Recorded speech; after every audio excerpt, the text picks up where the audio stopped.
Okay, class, the last video for this series of disk tools. I'm going to show you how to find files on the system. First method is using the locate command, which will give me an error initially.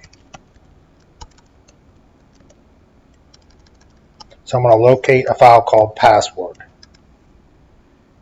So the first time you run it, you're going to get this error saying that the locate database is missing. So the first time you run it, you have to run update db, and it's going to do a recursive search of your entire system and create an entry for every file on your computer. So it's done. So now when I do locate, it will show me to locate more. It's going to show me every file that has the word password in it. So if I do locate IP, it will show me every file that has the word IP in it. Or locate messages, it'll show me every file that has messages.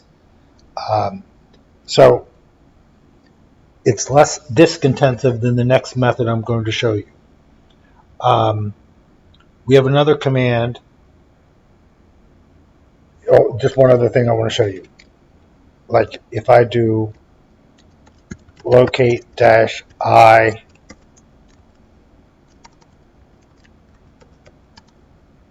it's still going to give me the same result even though I put an uppercase P, because that I stands for case insensitive. So there's a lot of things like you can do with, I can do -10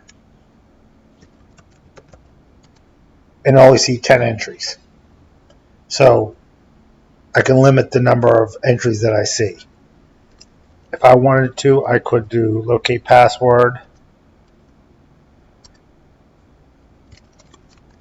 and do a grep, a reverse grep, and get rid of everything that has the word man in the results. So I don't want to see any of the man pages. I could even go further and do a grep-v and get rid of everything under the user directory.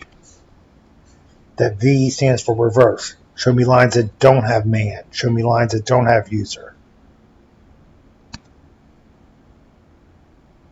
So it's a pretty good command. It's probably my go-to command to find a file. The next thing is the find command. The find command is different than the locate because the locate, every once a day, it goes through and scans your system and finds any new files. The find, and then when you run the locate command, it actually looks in a database and gives you the results from the database. The find command does a recursive search every time you look for something. So I'm going to find in root a file with the name sshd config. So that's going to do a recursive search and find that file. It's going to look in every single directory. Very disk intensive. But find is a lot more flexible. I could do find for any file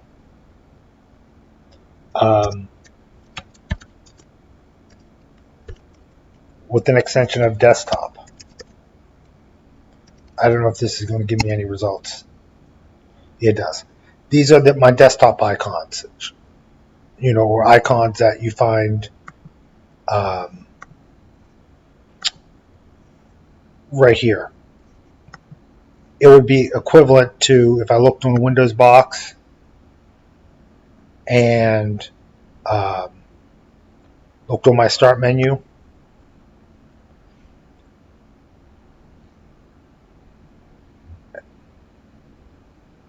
and did open file location. That's not actually the application. That's just like a shortcut to the application. So a desktop file is kind of like the same thing, a shortcut to that application. I could do find in the Etsy directory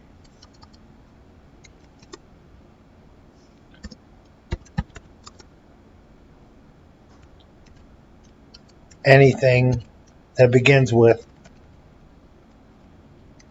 pass and has anything after it.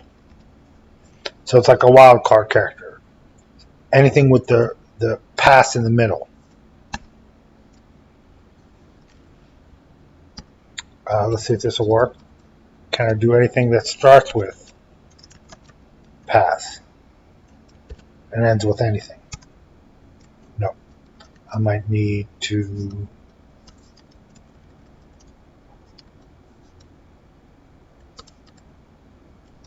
No, it doesn't understand to begin with. Let me try double quotes. Yeah, it doesn't understand regular expressions like the caret. The caret stands for begins with. I could do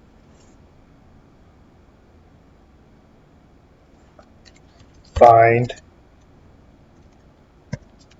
from root anything owned by student. So these are files all owned by the student user account. Let me show you. List long var spool mail student.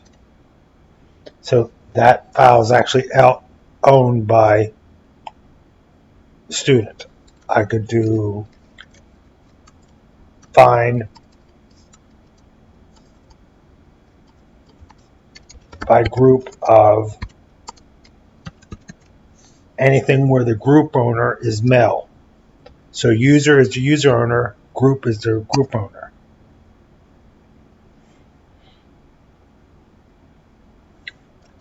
I'm going to cat Etsy password.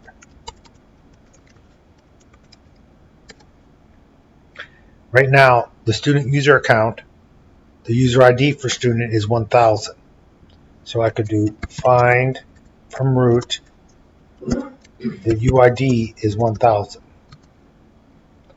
And again, I could find any file owned by the user ID of 1000. I do a list long home student. I can see all the files owned by student. But what the system is really seeing is the user ID of 1000. It's replacing it with student. I could say, don't do that. Don't replace the name.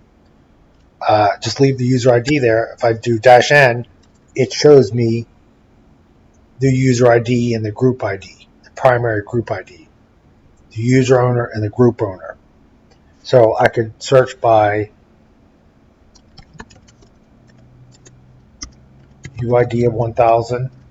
That shows me all files that are owned by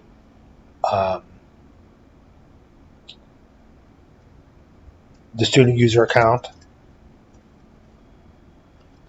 Or I can find by the group ID.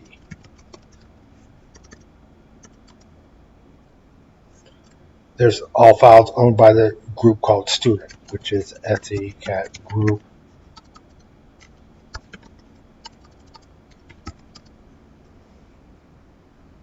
So the group ID for the group called student is 1000.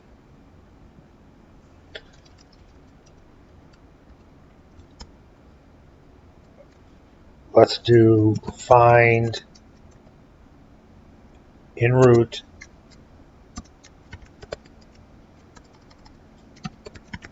anything owned by the group called mail. So those are all the files owned by mail. I could do a combination of I want to know all the files owned by the group mail and the user student. It's giving me an error on this directory because that proc and that run are like pseudo directories. They don't really exist. So don't worry about those errors.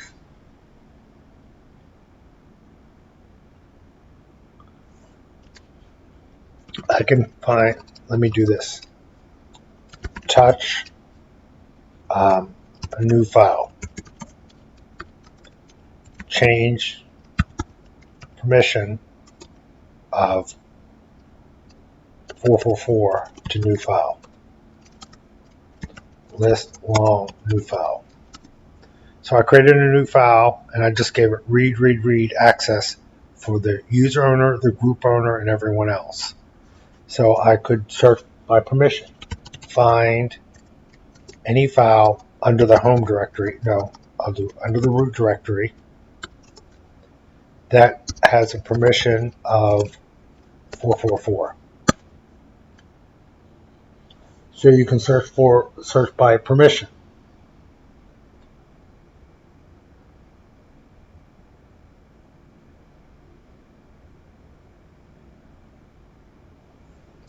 I can do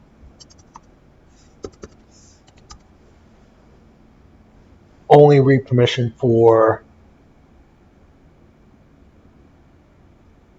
the world.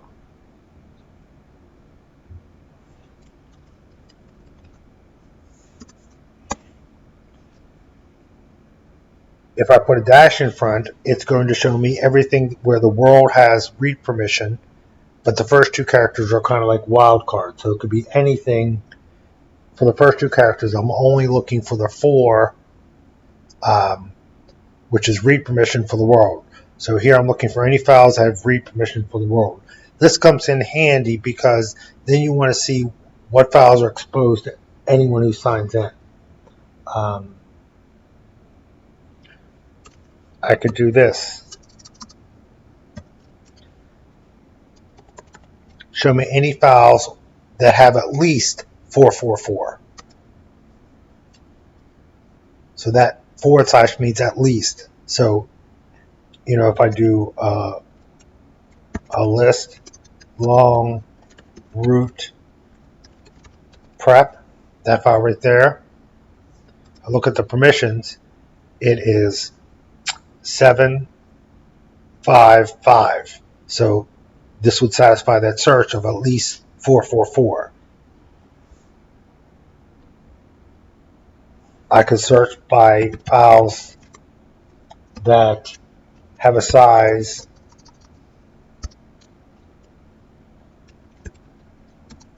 of, search the root directory for a size of 10 megabytes.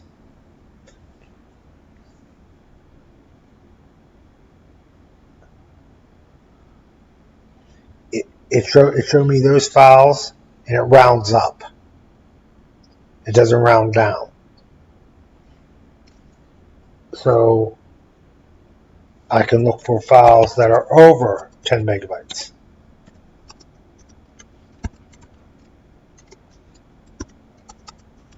Plus 10G. I don't have any files over 10 megabytes. I can look for files that are less than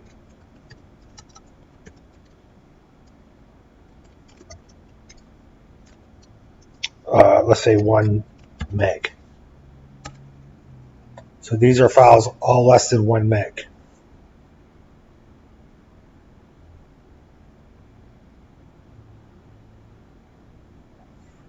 I can look for files that were changed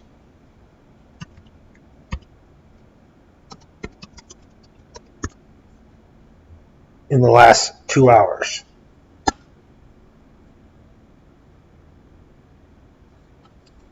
No, exactly 2 hours ago. I can look for files that were changed greater than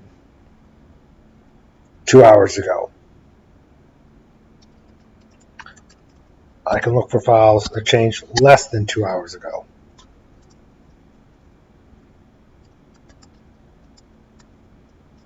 So this is exactly 2 hours, greater than 2 hours, less than 2 hours.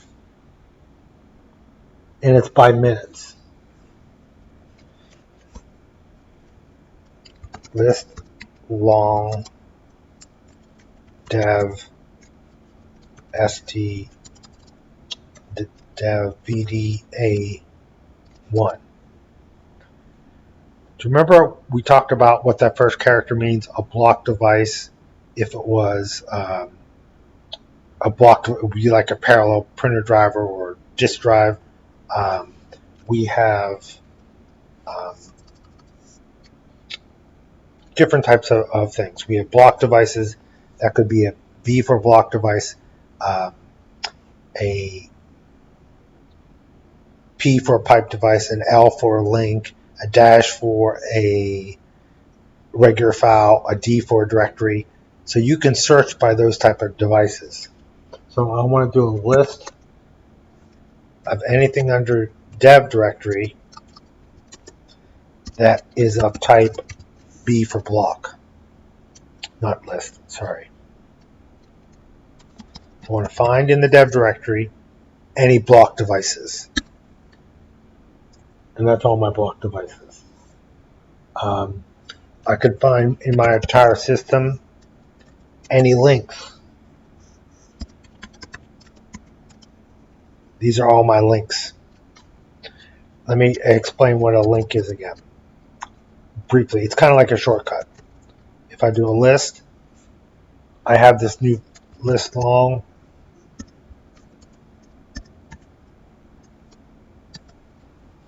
I have this file right here. What I can do is I can make a link of that. So link, a symbolic link of root new file, and I want to link it to MMT data. If I list long MMT data, I can see that this is a link device. And so really, this is just a shortcut to that file. That's a soft link, meaning that this is just a pointer to this file. No, excuse me. This is a pointer to this pointer, and this points to the actual file on the disk. So this points to this, and this points to the file on the real disk. If I do a link, not symbolic, of root new file to MMT public, oh, it's on the same disk. I have to make a hard link needs to be on the same disk. I'm just going to put it in the root of my system. So list long root. So right here is a hard link, or not a symbolic link. So in a symbolic link,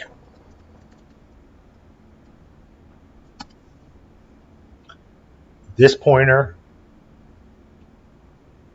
points to that pointer, and this points to the actual data on the hard disk. With a hard link, this points to the actual data in the hard disk, and so does this. A soft link, one pointer points to another that points to the data on the hard disk. Hard link, either one points the actual data on the hard disk, whether it's here or here. You notice that this says a 2 right here. That means there's 2 pointers to the actual data. So if I delete this file up here,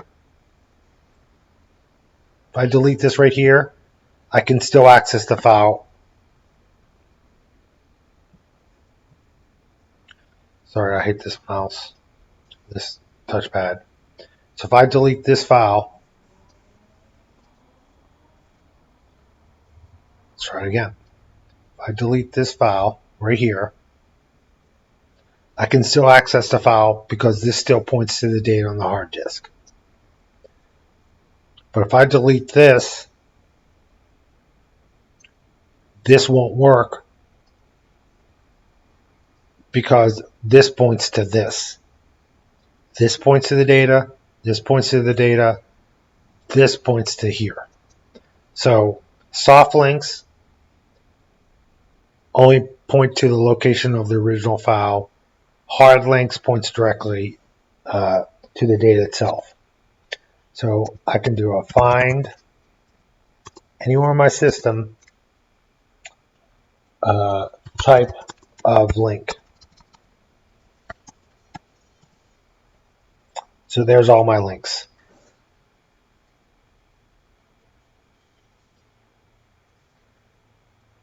I could do a file that only has more than one link. Oh, sorry. Search for type. So I'm going to look for a file this time. Anything that begins with a dash and that has more than one link. And I want to explain what's the difference.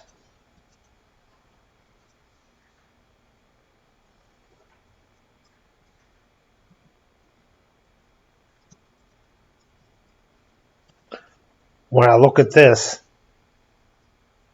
is a soft link and it has a link at the beginning. When I look at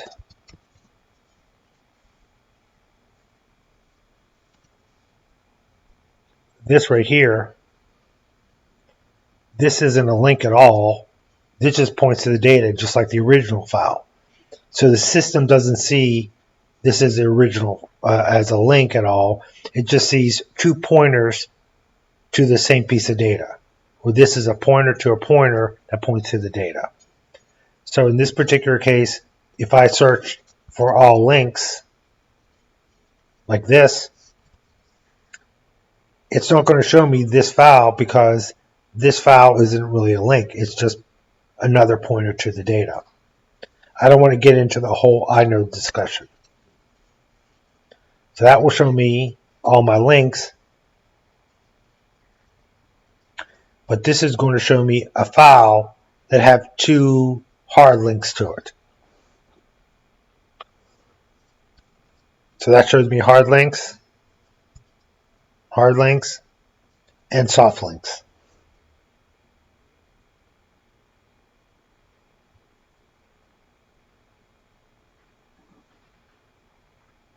I'm just looking in the chapter to see if I missed anything.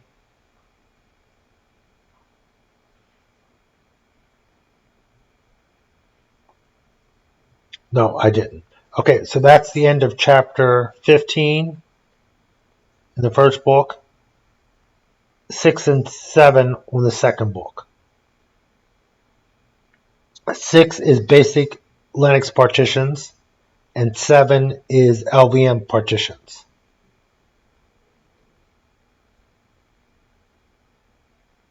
Okay, that's it for this video. Thank you.